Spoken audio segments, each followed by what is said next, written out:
We have seen some major accusations be levied against individuals in the gaming and entertainment industries, and while I do try to cover them, one that made waves back in 2020 was with Chris Avellone. This legendary game writer and developer was accused of assault, and tons of companies dropped him from upcoming projects and tried their very best to distance themselves from him, even though nothing had been proven against him, and now he has been exonerated because his accusers have fully retracted their accusations.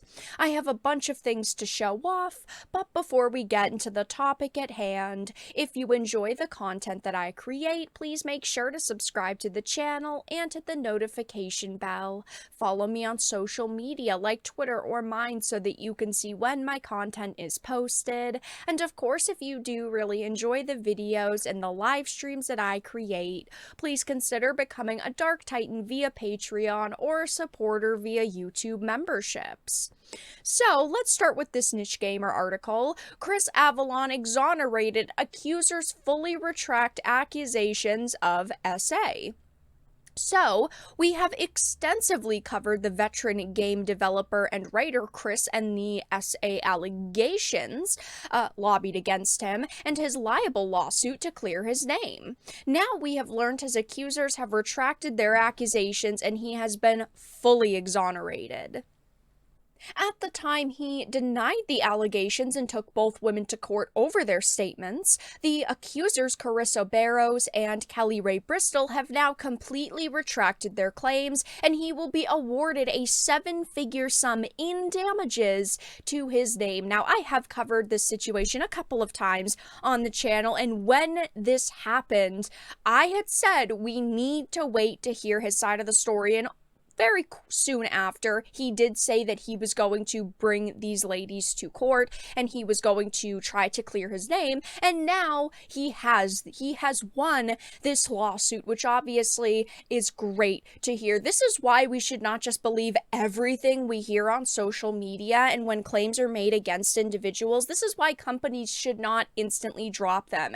Everybody deserves their time in court, and obviously if he had lost this, people would feel differently about him, but he didn't.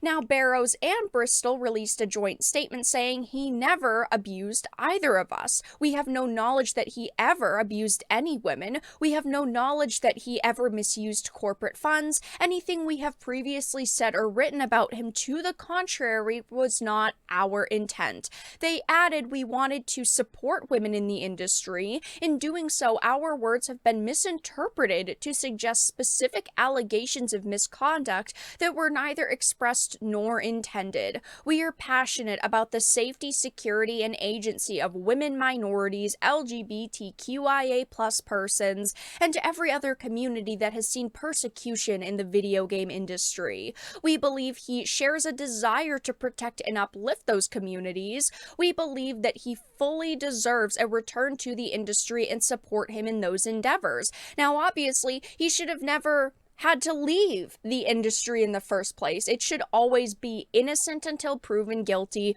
but unfortunately that is not what happened with him. He was cast out by almost every single company that he worked for. I did make a tweet on this, but this article was published in June 2020. Multiple companies respond after the misconduct allegations surface, and let's just read a few here. Techland released a statement saying it's ending its business with him. Ubisoft issued a statement. The company behind Waylanders released a statement saying he's no longer associated with the project. He worked briefly with the Bloodlines 2 writing team early in the development of the game, Paradox said in a statement. Through an iterative creative process, however, none of his contributions remain in the game that Hardsuit Labs is continuing to develop. He was also working on Waylanders, an upcoming party-based RPG at the time. Emily Grace Buck, the lead writer on the game, said that he was no longer involved with that project either. Chris is no longer on the project, and I've been the lead writer all along, not him. Waylanders had very little writing by him as it stands, and I'll be taking a look at his scenes. No one on the team knew anything about this. We're handling it, and I'm open to feedback.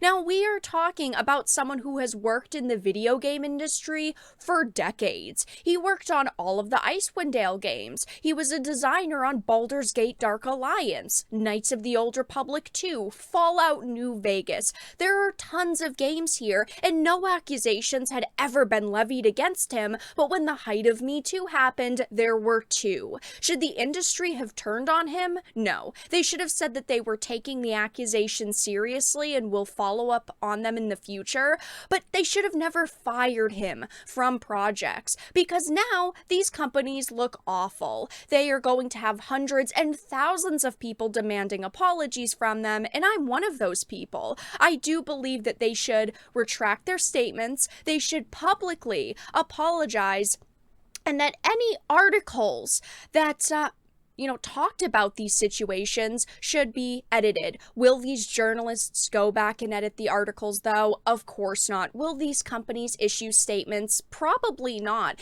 And it just makes me hate individuals in this industry even freaking more. This is why I do not trust journalists, because I clicked on this article back again from 2020, and while it was edited at the time, this has not been updated with the newest statement that he has put out saying, oh, hey, just so you know, he has won his cases against these women and they have actually retracted their statements.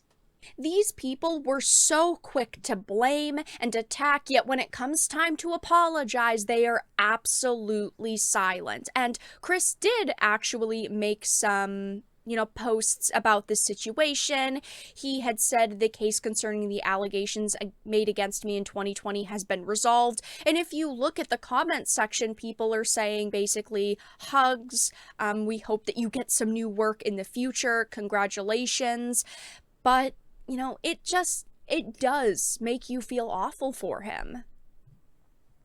People are saying things like, congrats, you should forgive, but never forget the cowards who threw you under the bus over an obviously made-up story. And he replied, I think one of the worst things about this is at some point, I realized I was going to have to prove I was a pariah in the game industry and that any damage was actually done by the allegations. Of course, it is very difficult to prove that because companies could just say, well, we just decided to get rid of him. We just decided not to work with him. And then it's harder to prove that they dropped you because of this situation. Of course, companies are willing to come out and attack individuals if it makes them look better, but some of them did just simply say, oh yeah, well, he worked on this in the past, but we decided not to go with his direction.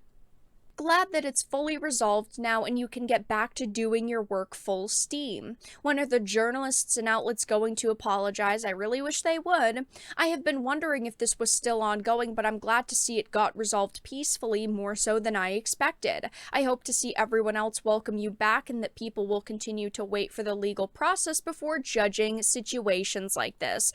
I love his work. I have loved so many of the titles that he has helped create in the world that he has helped create, and I do hope that the industry welcomes him back with open arms and that we do see his name slapped on a lot of new projects in the future. Only time will tell, but as you can see, yes, he has been exonerated and his accusers have fully retracted their accusations against him. But that's all that I really had to discuss in this video. Let everyone know your thoughts in the comment section down below. If you enjoyed this and found it important and informative, please make sure to give it a like, share it, and subscribe to the channel. And of course, if you didn't, make sure to give it a dislike. I appreciate your support either way, but I will talk to you all again in the next video really soon.